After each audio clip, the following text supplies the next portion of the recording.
Bonjour à toutes et à tous, bienvenue ici dans le studio de Sans Filtre, au Cercle des Parèges, pour cette nouvelle émission, cette première émission de l'année Sans Filtre, l'émission politique de la semaine, organisée toujours en partenariat avec nos amis de Orange et de la maison Bianchi.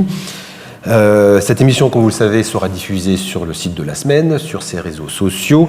Elle fera aussi l'objet d'un podcast, sera diffusée également chez nos amis de Moselle TV et fera l'objet d'un retour dans notre prochain hebdomadaire. Pour cette première émission de l'année, alors que débute dans 2 mois exactement, alors qu'a débuté la campagne municipale et dans 2 mois exactement aura lieu le premier tour, nous accueillons aujourd'hui Jean-Marie Misan. Bonjour Jean-Marie Misan. Bonjour. Vous allez bien? Très bien jusqu'ici, ma foi. Très bien. Bonjour. Bonjour Jean-Marie Misan, vous êtes sénateur de la Moselle depuis 2017, président de l'Assemblée des maires ruraux de Moselle et vous avez été maire de Bassam entre 1989 et 2017. C'est tout juste? Tout à fait. Première question pour mettre les choses au clair, vous n'êtes pas candidat au municipal? Si, sur la liste de mon successeur. Oui, vous n'êtes pas de tête de liste. Non, non.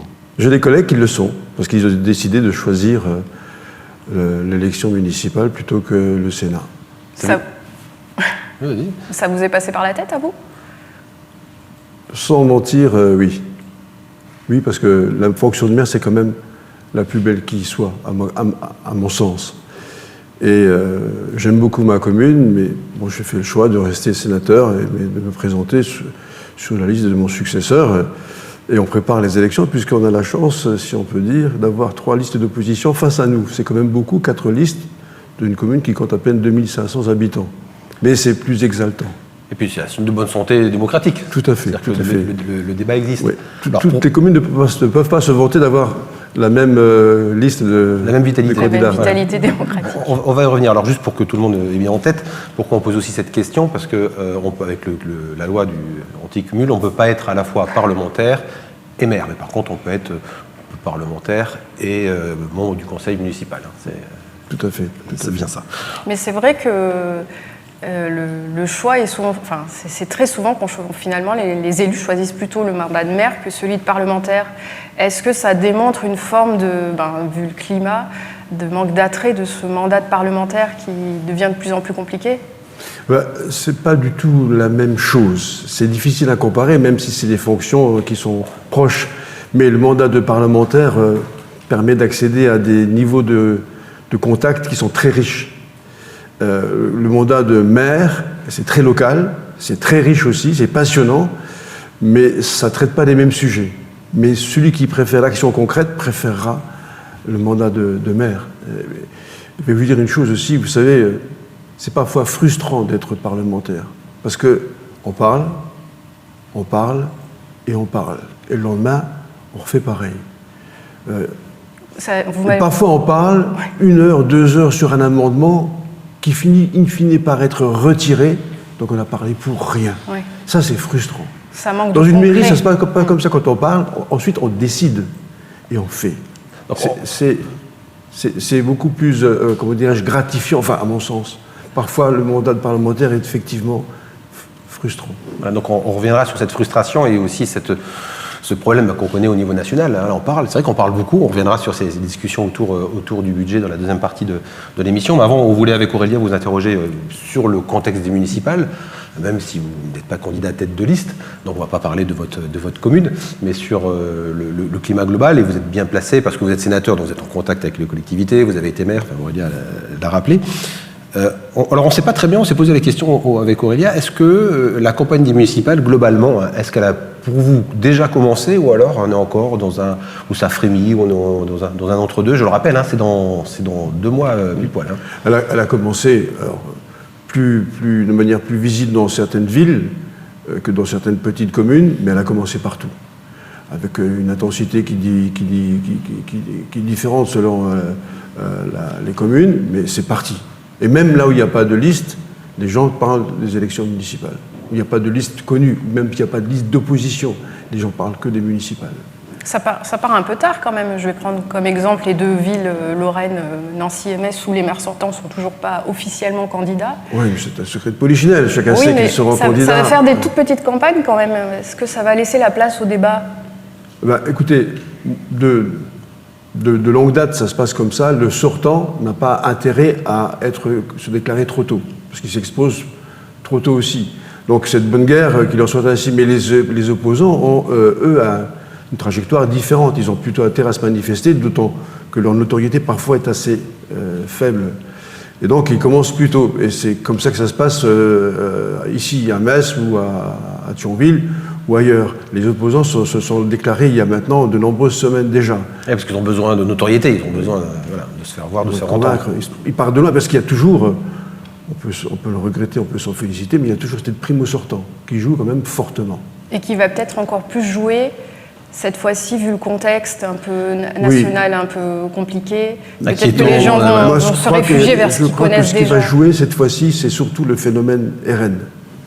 Je pense que ça va se jouer, ça va peser fortement sur les élections municipales, alors que traditionnellement le RN n'était pas, comment dirais-je, favorisé par ce type d'élection parce qu'il n'était pas implanté, mais cette fois-ci, face au ras-le-bol national que représentent les partis traditionnels, le RN risque de récupérer... Alors, on va revenir sur cette analyse-là, c'est important, y compris politique, mais avant, vu au cours de votre poste observatoire, j'allais dire, de président de l'association des maires ruraux, est-ce que, là, à 2 mois d'élection, vous avez une vision un peu de...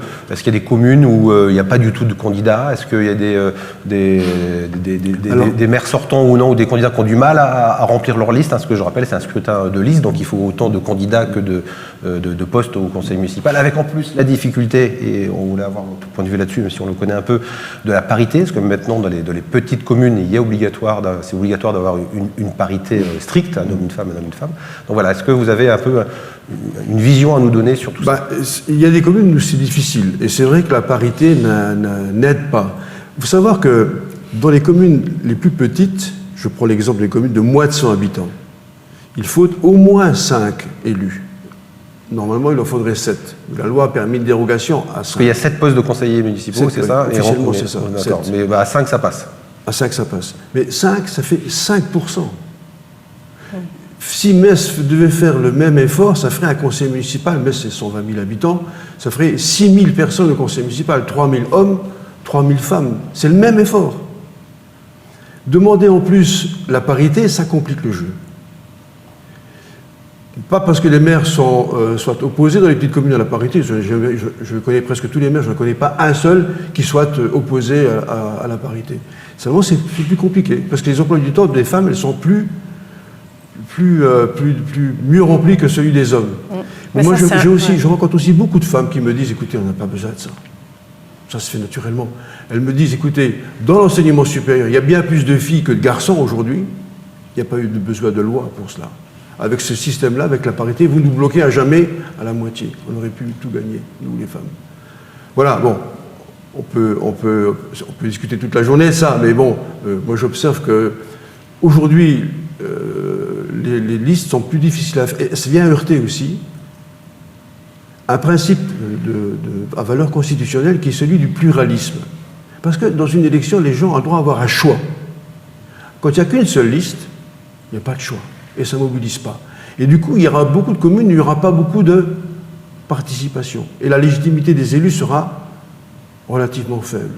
C'est pour ça que je dis, moi, aux maires sortants qu'ils fassent de la pédagogie, qu'ils fassent campagne surtout, parce qu'il faut que les gens aillent voter. Et par respect pour eux et pour qu'ils viennent voter, il faut faire campagne. Sinon, quand on est élu avec seulement 25% ou 30% des voix, c'est pas glorieux, quoi. Mais ça peut être quand même pour les femmes un moyen d'y aller de toute façon, puisqu'elles, quand même, les femmes, elles ont un peu moins tendance à se mettre en avant. Des fois, elles ont peut-être un peu besoin d'un petit coup de pouce pour y aller, parce qu'elles sont peut-être plus humbles. Je me permets de le dire que c'est les hommes. Mais... Et du coup, ça peut peut-être un moyen de les mettre un peu à la lumière, et elles apportent quand même quelque chose, les femmes, au débat municipal. Mais le débat n'est pas là. Effectivement, elles apportent autant, si ce n'est plus que les hommes, mais elles sont aussi à l'aise que les hommes, mais seulement elles ont moins de temps. Et c'est moins dans leurs habitudes. Ouais, mais... Ça, c'est aussi un problème, qu'elles aient moins de temps. On va pas faire un débat sociétal sur le fait que les hommes et tout, mais c'est quand même aussi un souci. Dans un couple, quand il y a les enfants, c'est souvent elles qui s'occupent... Ça devrait aussi changer, peut-être. On fera d'autres débats. Mais c'est important, évidemment. Mais la situation est celle-là. Moi, je constate que il y a des maires de petites communes qui sont en difficulté, mais bon, il y a encore un peu de temps. Parce qu'il y en a beaucoup qui jettent l'éponge ou pas? Parce qu'on a souvent dit... Il n'y aura ni plus ni moins que la fois dernière. On part toujours d'un point assez pessimiste et on se rend compte qu'in fine, les maires sont quand même... Enfin, les candidats sont là, quoi. Sont là. Et il y a beaucoup de communes où il n'y a qu'une seule liste? Vous avez une... Alors, je n'ai pas assez de recul pour l'instant, mais il y en aura quelques-unes quand même. Même des villes, comme par exemple des villes comme Étanges-Grande ou comme Guénange, qui sont des villes de 7-8 000 habitants, où on pourrait normalement trouver une opposition en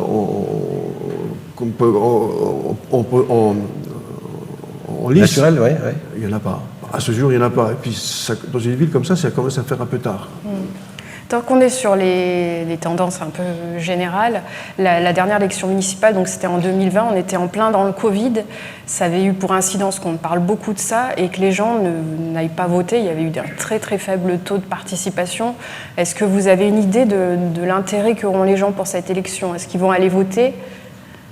Moi, je pense qu'ils vont aller voter d'abord parce que c'est une élection qui leur parle, les élections municipales. Ça concerne leur quotidien. Et c'est sans doute, avec la présidentielle, celle qui mobilise le plus. La participation est généralement forte, très forte, parce que souvent, on connaît les candidats. Je rappelle aussi, parce que dans les communes de moins de 1000 habitants, c'est scrutin de liste maintenant à la proportionnelle, on ne peut plus rayer. Et ça va créer la frustration. J'ai expliqué. C'est une nouveauté, ça aussi. C'est une nouveauté, parce que les gens sont habitués à rayer. Et c'est très frustrant quand on est habitué à rayer qu'on ne peut plus le faire. C'est comme ça. Il va falloir faire preuve de pédagogie aussi, là aussi. Parce là aussi, je leur dis aussi. Mais la participation, à mon avis, sera forte. Parce que, vous l'évoquiez tout à l'heure, Stéphane, il y a un phénomène de ras-le-bol de la politique nationale. Pour plusieurs raisons, les gens sont lassés de constater, de voir ce qu'ils constatent, quoi.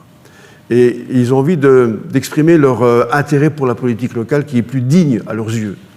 C'est vrai que le spectacle que donnent aujourd'hui les hommes politiques au niveau national, je parle plutôt de l'Assemblée. Au Sénat, on est encore, comment dirais-je, on est un peu épargné, si je puis dire. En tout cas, pas autant sous le projecteur qu'à l'Assemblée nationale. Mais ils sont fatigués de cela, de constater ces écarts de comportement, de langage, des gens qui sont quasi systématiquement dans la posture et non plus dans le débat d'idées. Ça lasse beaucoup de monde. Je pense qu'ils vont vouloir l'exprimer en allant voter. Ils ne sont pas dégoûtés de la politique, ils sont dégoûtés de la politique telle qu'elle se passe au niveau national en France aujourd'hui. Et vous pensez, même jusqu'au plus haut niveau. Parce que jusqu'à présent, vous l'avez dit, le maire, ça restait quand même encore la figure un peu populaire. Enfin, les gens aiment leur maire. Mais les derniers chiffres montrent quand même que c'est aussi en recul. C'était à 75% des gens qui disaient aimer leur maire. Maintenant, c'est 60%. Ça reste la personnalité politique la préférée des Français. Mais est-ce que le national va finir par entacher la réputation, j'ai envie de dire, des maires? Est-ce qu'il y a un moment où ça ne va pas aussi jouer des...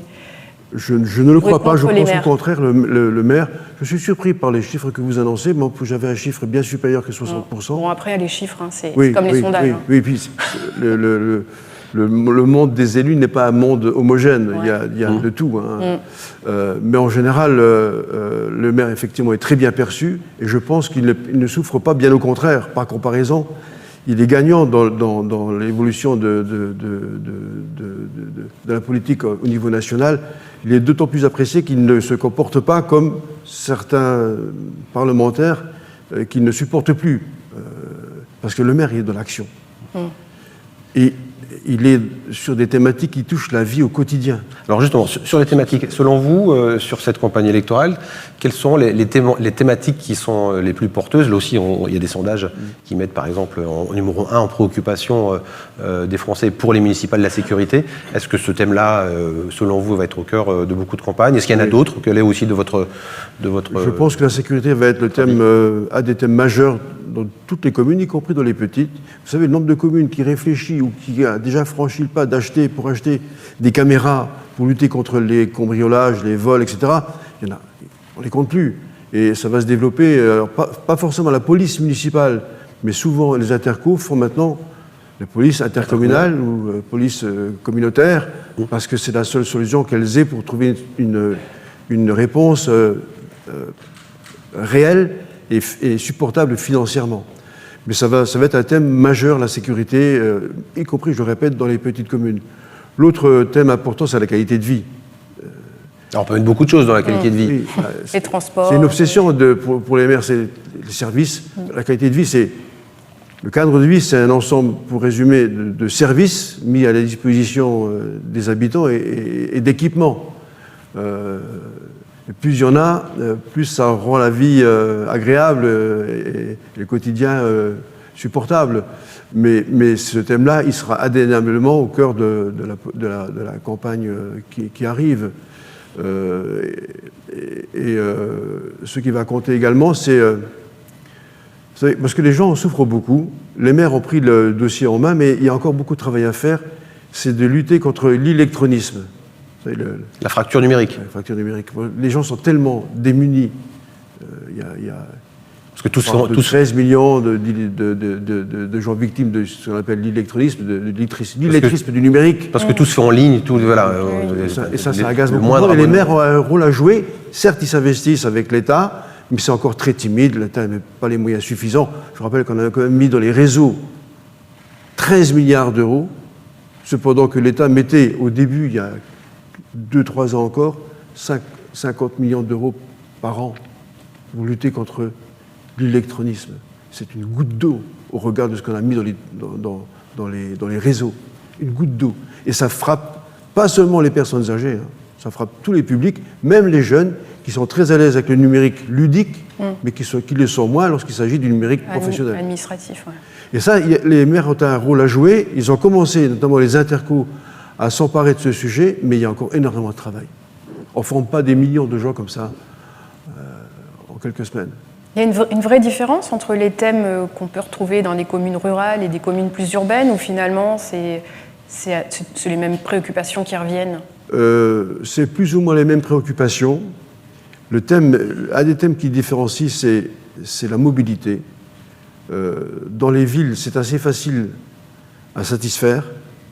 À la campagne, faute de densité, c'est beaucoup plus compliqué. Du coup, les solutions sont encore attendues par l'ensemble ou presque des habitants qui n'ont pas de réponse satisfaisante dans ce domaine. Même si, là aussi, les intercos se sont saisis du problème, mais c'est un problème de moyens. Compte tenu du financement de cette mobilité, là où il y a des entreprises, il y a un financement. Là où il n'y en a pas, il n'y a pas beaucoup de financement. Et du coup, il y a un décalage. Et c'est un vrai souci aujourd'hui partout. D'ailleurs, moi, j'observe par exemple que Metz Métropole attire, à raison notamment de la compétence mobilité.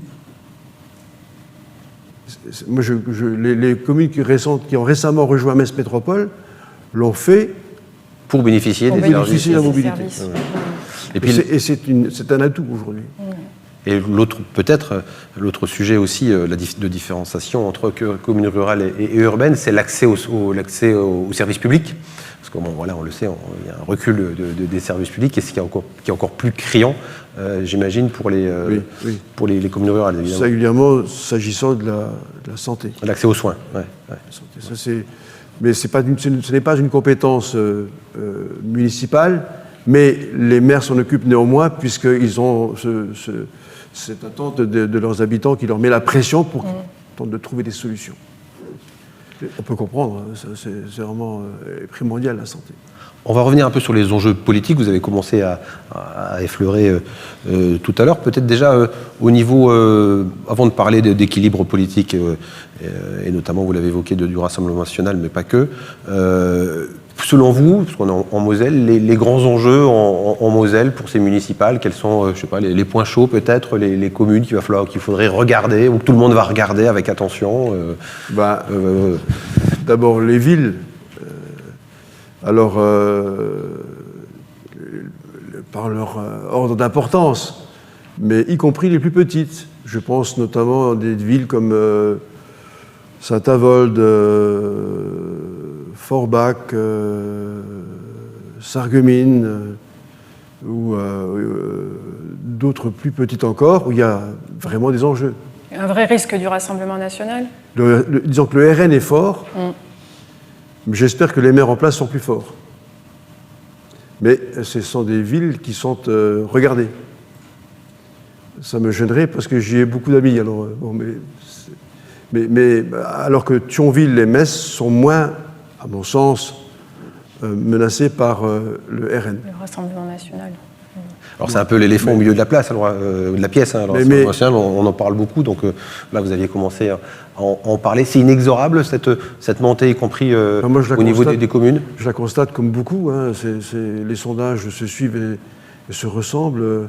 Ils confirment la présence, l'importance du mouvement, enfin dans les sondages. Hein, ce ne sont que des sondages, même si cette élection ne leur est pas favorable comme l'est, par exemple, une élection régionale ou une élection européenne, mais je pense qu'ils vont faire des résultats. Alors, pas toujours avec une étiquette, parce qu'il y a beaucoup de maires qui se présentent sans étiquette, mais qui sont quand même plutôt sensibles au courant de pensée que représente le RN. Mais ils feront campagne sans étiquette. Oui, c'est d'ailleurs, ce matin, nos confrères du Républicain Lorrain ont publié un article qui expliquait qu'a priori, sur la métropole de Metz, il n'y a qu'un seul candidat avec l'étiquette RN déclarée, c'est le candidat pour la mairie de Metz, mais qu'ailleurs, sur les autres communes, il n'y a pas de candidat déclaré. Pour autant, ça ne veut pas dire qu'ils ne sont pas candidats avec des étiquettes divers droite ou autre. Loin de là, moi j'observe les scores qu'ont fait les candidats aux législatives dans les petites communes, les candidats du RN ont fait des scores qui étaient des raz-de-marée dans certaines communes. Dans tous les cas, il faut s'attendre à avoir plus de maires RN que nous n'en avons actuellement en Moselle. Oui, ça sera le gagnant, je pense, des élections municipales en Moselle et ailleurs. Et les enjeux pour les autres partis, allez, on fait un petit tour d'horizon un peu. L'avantage des partis. On ne l'a pas dit au début, mais rappelez-nous, Jean-Marie Mison, vous êtes encarté ou pas encarté? Non, je ne suis plus encarté depuis des années. Quand j'étais encarté au CDS. D'accord, centriste. Ah, ça fait longtemps. Pour les jeunes, c'est le Centre démocrate sociaux. Donc vous êtes centre droit? Je suis centre droit, voilà. D'accord. Et au Sénat, vous êtes rattaché à quel groupe? Groupe de l'Union centriste. D'accord. Cohérence quand même. Oui, tout de même. Mais les autres partis sont déjà, beaucoup d'entre eux sont installés. Les partis comme le LR, comme les centristes ou comme le Parti socialiste, ce sont des partis qui ont des élus dans de nombreuses communes qui sont bien installés. Et donc, ils vont pas disparaître, loin s'en faut. En tout cas, je l'espère. Mais loin s'en faut parce qu'ils sont très, très présents. Et les élections municipales, à la différence de toutes les autres, attachent une place importante à l'homme ou la femme qui est à la tête de la mairie. Et c'est en cela que ces partis-là vont conserver leurs acquis en termes de sièges. Vous savez, j'ai toujours considéré, et je n'ai jamais été démenti par les faits, que c'est jamais le prétendant qui gagne, c'est d'abord le sortant qui perd. Et on n'est jamais maire quand on est élu, on est maire quand on est réélu. J'ai dit... Sinon, c'est du dégagisme, entre guillemets. Oui. C'est-à-dire, on vote parce que pour peu que le sortant soit au bout du rouleau, n'importe qui se présente, il est élu, quoi. Ça ne fait pas de lui un héros. Moi, j'ai dit à un jeune qui envisage d'être maire, et qui envisage déjà d'être président de l'association des maires, de l'arrondissement de Thionville. Et ambitieux. Sois d'abord maire et réélu maire. Et là, tu pourrais être le père des maires, mais bon, il faut un peu de la mesure. Mais il y a des jeunes qui ont... C'est-à-dire que pour vous, l'adhésion à un projet ou à un homme ou à une femme, c'est au moment de la réélection. C'est là, c'est ça. C'est là qu'il y a un vote d'adhésion. Oui. Voilà. Parce que avant, quand on est réélu, on est confirmé. Ouais. Et ça veut dire bien davantage que d'être réélu, parce qu'il y a des gens qui sont élus par accident. J'en connais quelques-uns. D'ailleurs, ils ne feront pas de mandat, ceux-là. Mais c'est... le seul problème qu'il y a avec ces élections-là, ce n'est pas un problème politique, c'est un problème néanmoins important. C'est celui des intercos. Parce qu'elles gèrent des compétences fortes, majeures. Le développement économique, la mobilité, on en parlait. Elles lèvent l'impôt. Et on n'en parle pas trop dans les campagnes municipales. En tout cas, dans les villages, on n'en parle presque pas. Mais c'est difficile d'en parler parce que personne n'a la légitimité pour en parler parce que le président sortant, il ne peut pas faire campagne dans sa commune que sur l'interco.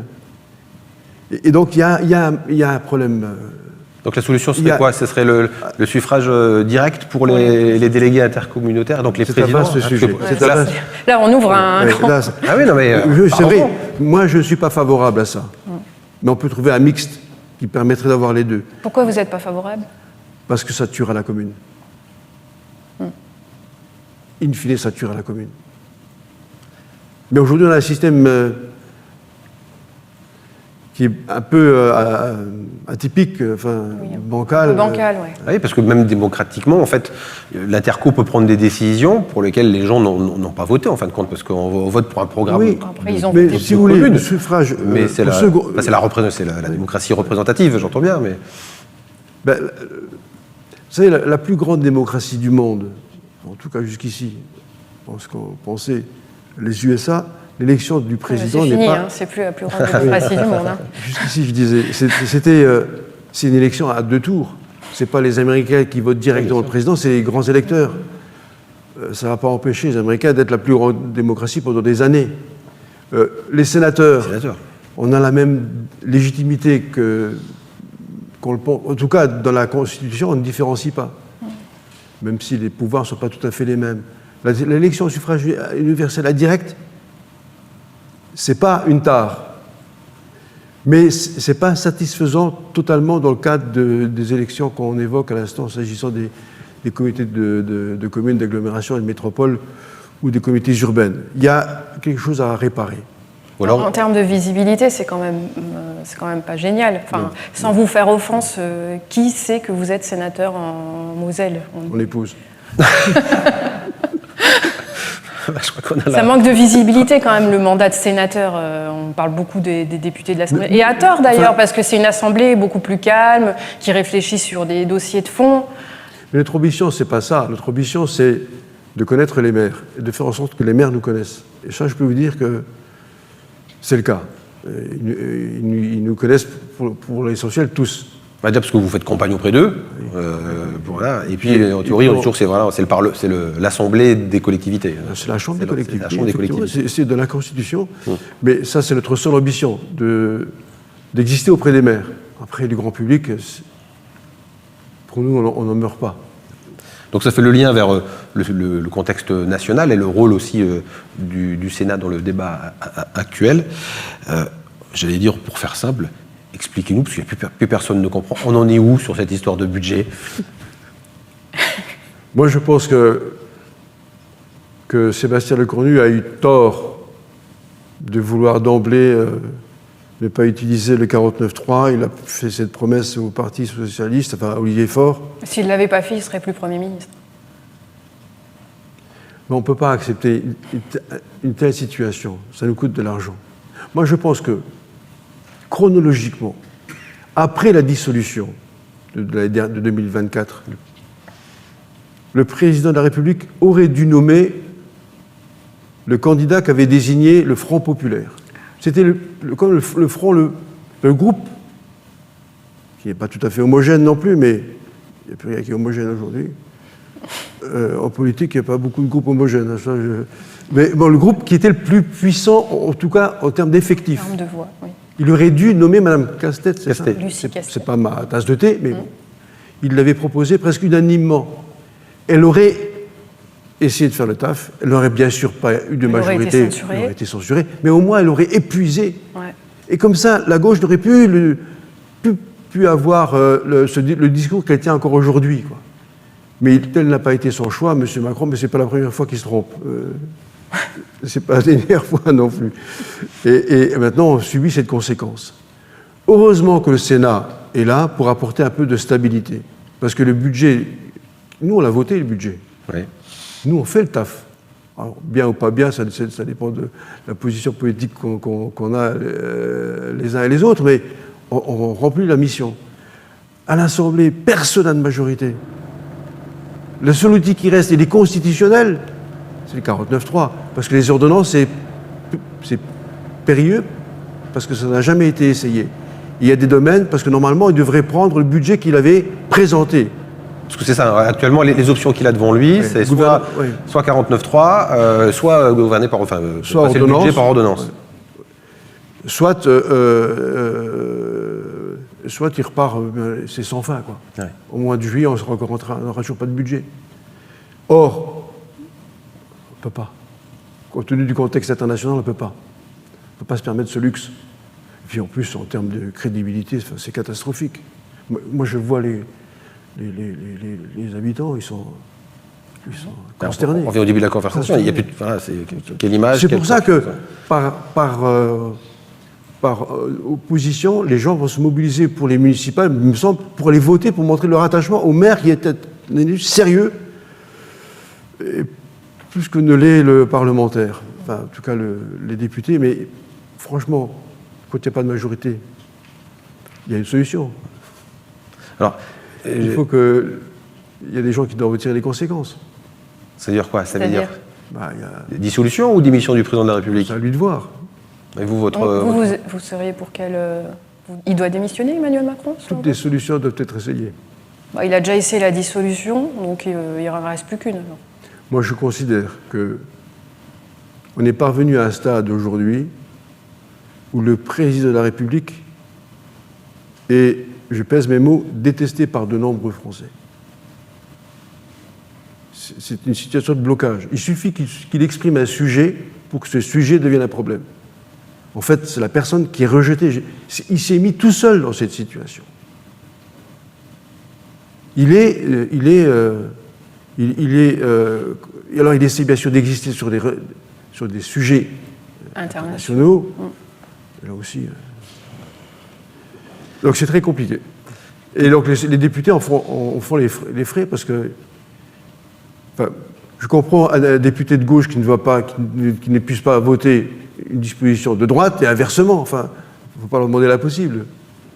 Alors que pensez-vous de la sortie justement il y a quelque temps du Premier ministre, mais qui était a priori appuyée par l'Élysée aussi, de dire, s'il y a censure, alors la censure n'a pas eu lieu, n'a pas été votée hier, mais de dire, il faut aller vers éventuellement une nouvelle dissolution.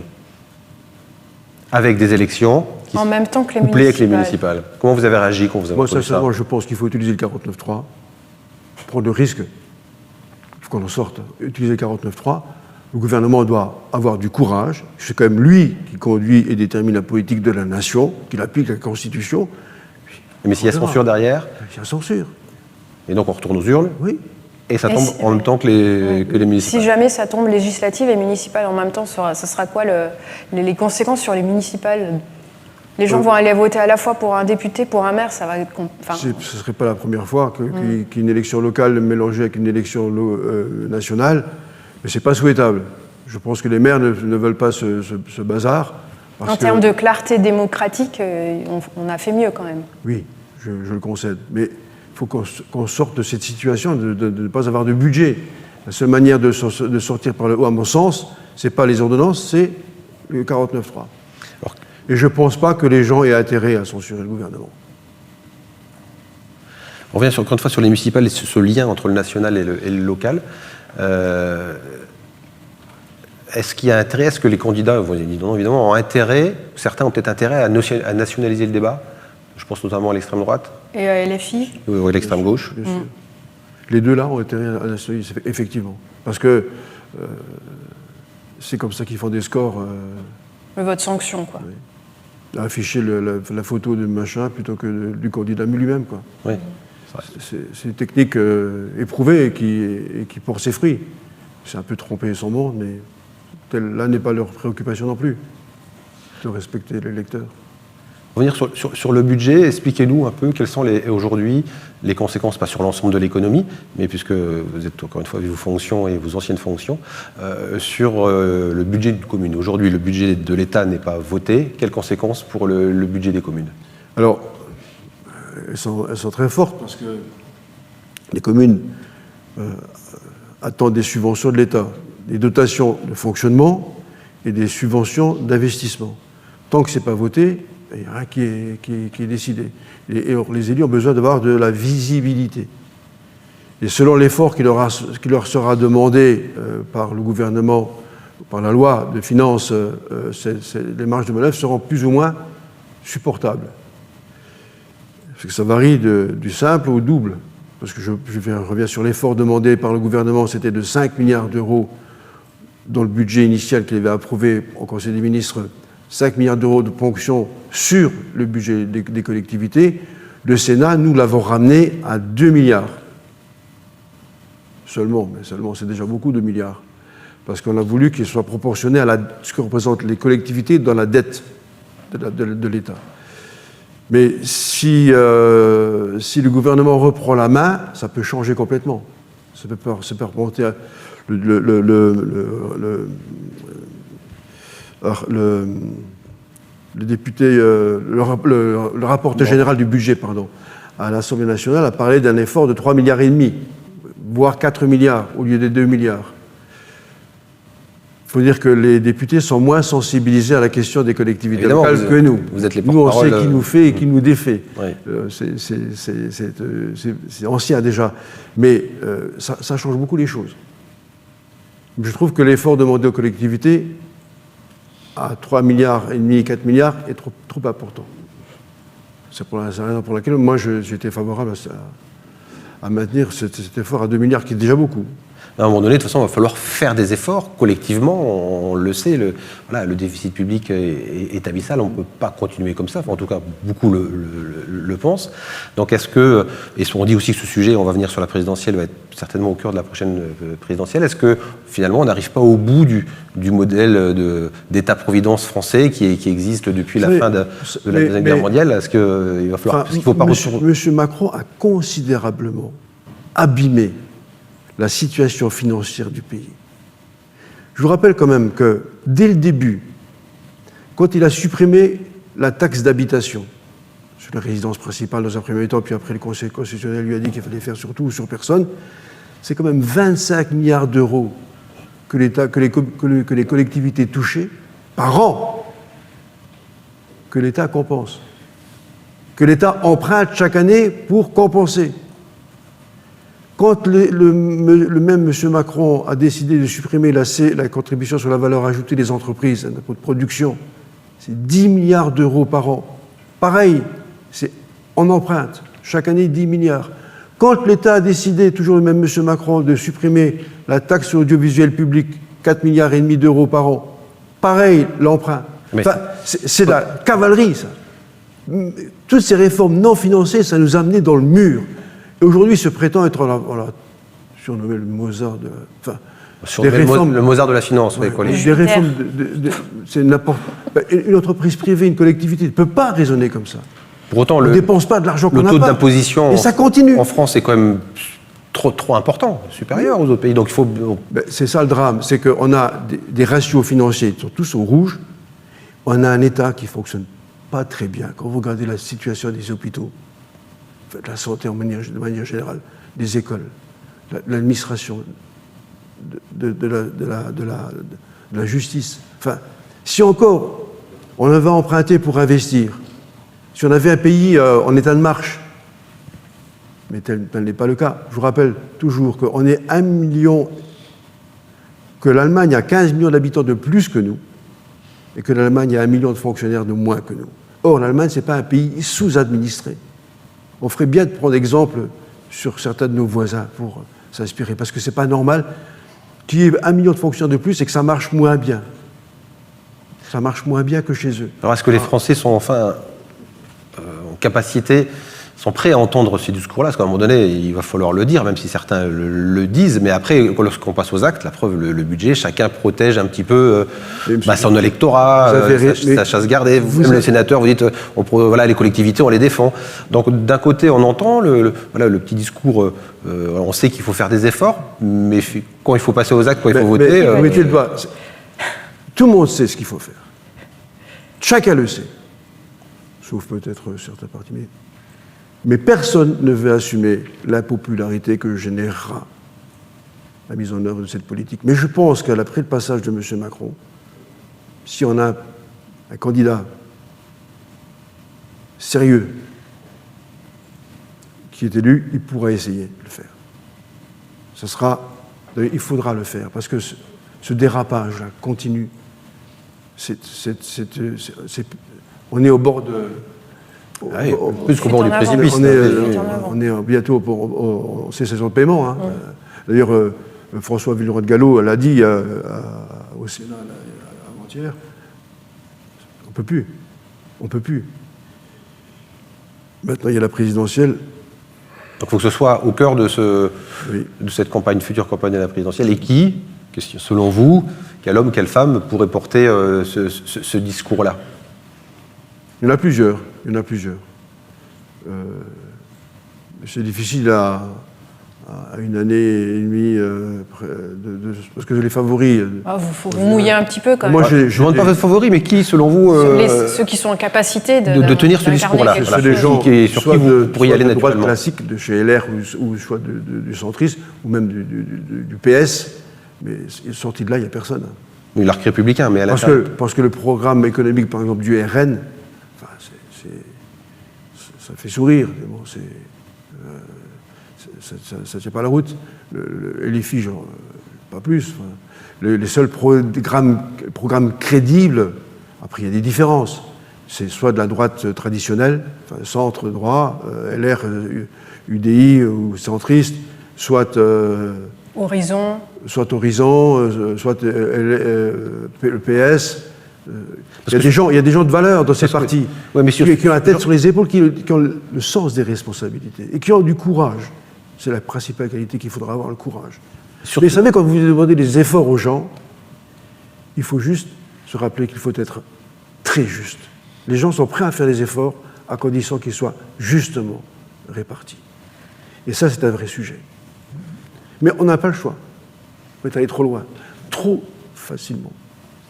Alors on va citer quelques noms quand même, juste pour vous faire réagir. Quelqu'un qui porte ce discours, qui a commencé à porter ce discours, non pas seulement de vérité, mais qui annonce des mesures assez fortes ou qu'il annoncera dans sa campagne, c'est Édouard Philippe pour Horizon. Parce que voilà. Alors est-ce que Édouard Philippe trouve grâce à vos yeux? Il est un peu trop connoté Macron. Ah oui. Ça peut lui coûter cher. Je pense d'ailleurs qu'il en souffre actuellement. Mais vous estimez qu'il... Intellectuellement, il a la dimension. C'est incontestable. Mais Macron aussi avait la dimension. Même plus que la dimension. C'est un bel esprit, M. Macron. La différence, Édouard Philippe, c'est qu'il a été maire quand même. Ce que Emmanuel Macron n'était pas. Et on lui a souvent reproché de ne pas être assez au contact. Il fait partie de ceux qui ont le profil. Mais ce n'est pas le seul. Il y a des gens à gauche, il y a des gens comme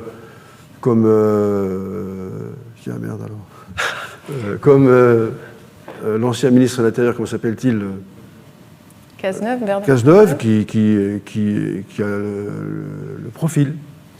Il y a des gens comme, par exemple, le président de l'Association des maires de France. Linard. Oui, Linard, il a le profil aussi. Bon, il y en a plusieurs, je ne vais pas décliner comme ça, mais il fait partie de ces gens qui ont la dimension pour assumer le poste, a priori. Auront-ils le courage? Ça, il faudra voir à l'épreuve. Vous avez parlé mais c'est pas parti. Je rappelle, la présidentielle, c'est 2 tours. Et pour l'instant, on est presque sûr d'avoir un candidat au 2e tour. Donc du Rassemblement national, est-ce que vous en avez? Pratiquement sûr. Alors, sujet d'actualité, on revient encore une fois sur le Rassemblement national. Le procès en appel de Marine Le Pen a lieu. Est-ce que vous avez... quelle est votre opinion sur le sujet, avec le risque d'inéligibilité? Est-ce que ce serait scandaleux qu'elle ne puisse pas se présenter à la présidentielle? Si elle est coupable, c'est pas scandaleux. Moi, je applique le droit. Si elle est coupable, c'est pas scandaleux. Si elle ne l'est pas, c'est scandaleux, oui. Mais c'est pas à moi de dire qu'elle est coupable ou pas. Moi, je souhaite qu'elle ne le soit pas, pour elle-même. Mais si elle devait l'être, c'est pas anormal qu'elle ne puisse pas être candidate. Ça serait pour chacun de nous, Français, qui serions dans une situation comparable. On ne pourrait pas être candidat. finalement, le fait qu'elle ne le soit pas, est-ce que ça affaiblirait tant que ça le Rassemblement national, puisqu'on voit que Jordan Bardella, il prend petit à petit la place? Je ne le pense pas, effectivement. Je ne pense pas, oui. Enfin, au vu des 2 performances précédentes de Mme Le Pen, je ne pense pas que ce soit un handicap. Dernière question, enfin, une série de petites dernières questions, peut-être plus personnelles, avant de passer la parole à la salle. Là, c'est quelques années donc, que vous êtes sénateur, donc je voulais savoir, personnellement, quel bilan vous en retirez de ce mandat, vraiment du point de vue humain, personnel, intellectuel, éventuellement Moi, je considère que la fonction est épanouissante. Moi, je me plais beaucoup, par la qualité des travaux qu'on est et des personnes qu'on est amené à rencontrer. C'est très différent de la fonction d'élu local, mais c'est très gratifiant sur le plan intellectuel, sur le plan humain et sur le plan de la découverte des choses. Je me suis rendu compte combien il était épanouissant d'apprendre auprès de gens très compétents.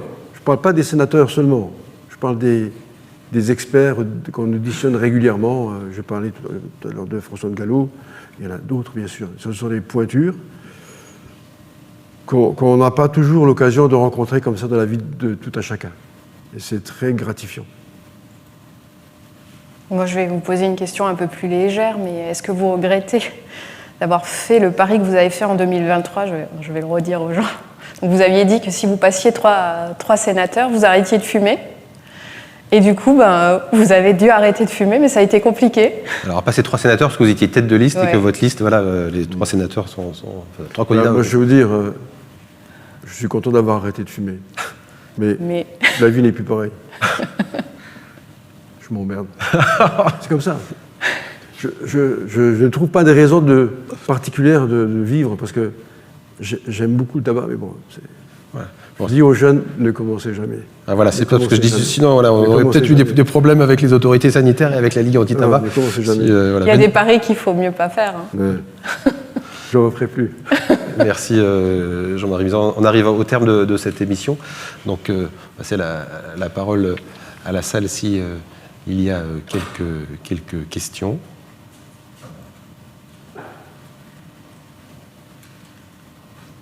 A priori, non. Bien, merci Jean-Marie Misan d'avoir joué le... Ah si, une question, pardon. Si.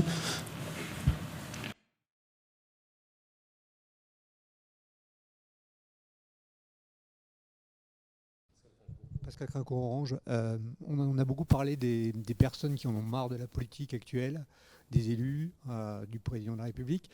Selon vous, quels seraient les moyens Je trouve que ce qui se fait déjà et qui est porteur, ce sont les conseils municipaux de jeunes. Je trouve que les communes qui le font, et pas forcément uniquement des villes, mais également des petites communes, initient très vite ces jeunes-là à la vie publique. J'étais par exemple au vœu du maire de Thionville.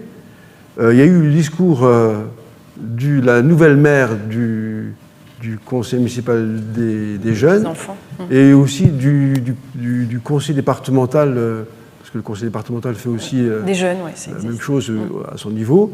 C'est très formateur pour ces jeunes, ça les rend plus visibles et ça parle aussi aux autres enfants.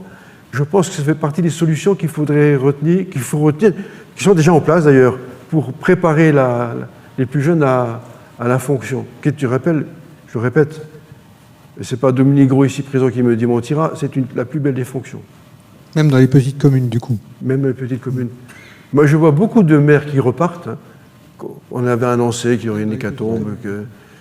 Et même si c'est dur, les gens se laissent prendre par la fonction. Et c'était le discours que tenaient lors de notre dernière émission 3 maires qui achevaient leur premier mandat et qui nous disaient malgré, pardonnez-moi l'expression, malgré les emmerdes, il y a quand même la passion de servir les concitoyens et c'est ça le plus important. Oui, parce que c'est quand même gratifiant, même si c'est un choix de vie, mais parfois on en a un peu Marre, quoi, comme dans toute fonction, je pense.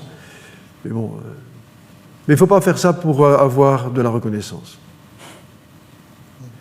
Churchill disait, si tu veux de la reconnaissance, ne fais pas de politique, achète-toi un chien. Un chien, c'est toujours reconnaissant. Les gens, parfois, sont un peu plus durs.